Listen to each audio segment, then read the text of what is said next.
আসসালামু আলাইকুম ওয়া রাহমাতুল্লাহ। রাতে ঘুমানোর সময় আয়াতুল কুরসি পাঠ করলে আপনার সাথে অলৌকিক ঘটনা ঘটে, যা আপনি জানলে অবাক হতে বাধ্য হবেন। আয়াতুল কুরসির সাথে ঘুমের একটা গভীর সম্পর্ক আছে, যা আমরা এই ভিডিওর মাধ্যমে জানাতে চলেছি। তাই ভিডিওটি শেষ পর্যন্ত দেখতে থাকুন। প্রিয় দর্শক, মহানবী সাল্লাল্লাহু আলাইহি ওয়াসাল্লামের হাদিস থেকে জানতে পারি, তিনি পরামর্শ দিয়েছেন রাতে ঘুমানোর আগে আয়াতুল কুরসি পড়ার জন্য।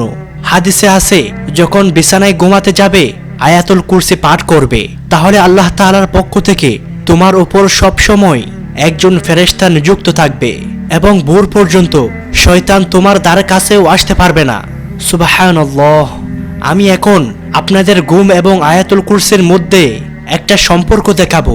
আয়াতের একদম শুরুতে যখন পড়েন আল্লাহু লা ইলাহা ইল্লা হুয়াল হাইয়ুল কাইয়্যুম, অল্প সংখ্যক আয়াত রয়েছে যা শুরু হয়েছে আল্লাহ তাআলার নাম দিয়ে। আর এই আয়াতগুলোই বেশ শক্তিশালী এবং গুরুত্বপূর্ণ আয়াত। আয়াতুল কুরসিকে কোরআনের শ্রেষ্ঠ আয়াত বলা হয়।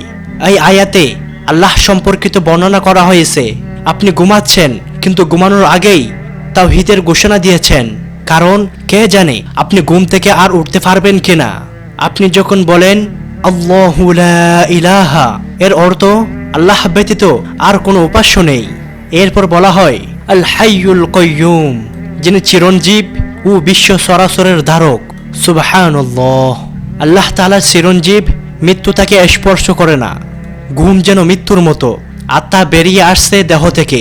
আল কাইয়্যুম, সমস্ত কিছুর ধারক ও সংরক্ষণকারী, যিনি সব কিছু খেয়াল রাখছেন, যিনি এই মুহূর্তে আপনাকে দেখে রাখছেন। তিনি আল কাইয়্যুম, যিনি আপনার জন্য ফেরেশতা পাঠাবেন, যে আপনার শিয়রে দাঁড়িয়ে থাকবে, যাতে সে আপনাকে পুরো রাত ধরে রক্ষা করতে পারে শয়তান থেকে। এরপর আপনি পড়েন লা তাখুযুহু সিনাতুন ওয়ালা নাওম। আল্লাহু আকবার। এখানেই আয়াতুল কুরসির সাথে আমাদের ঘুমের সম্পর্ক বোঝা যাবে। আপনি ঘুমাবেন, সেই সময় আপনি বলছেন লা তাখুযুহু। আসিনা হলো ঘুমের সংকেত। যেমন ধরুন হাই তোলা, চোখ গসতে থাকা, ক্লান্ত অনুভব করা, এটাই হলো আসিনা। আল্লাহ তাআলা বলেছেন লা তাখুযুহু সিনাতুন, মানে ঘুম বা ত্রন্দা আল্লাহকে স্পর্শ করতে পারে না, তার কোনো ক্লান্তি নেই।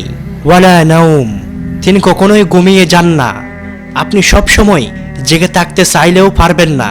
নিদ্রা আপনাকে গ্রাস করবে, আপনার চোখ বন্ধ হয়ে আসবে। এই সময়ে স্মরণ করুন, কোনো তন্দ্রা বা নিদ্রা তাকে পাকড়াও করতে পারে না। তিনি সব সময় জাগ্রত, সব কিছু রক্ষা করছেন। তিনি আমাদের দেখাশোনা করে চলেছেন প্রত্যেক সময়। আল্লাহু আকবার। বন্ধুরা, ভিডিওটি কেমন লাগলো তা আমাদের জানাতে ভুলবেন না। সবাই ভালো থাকবেন, সুস্থ থাকবেন। আসসালামু আলাইকুম ওয়া রাহমাতুল্লাহ।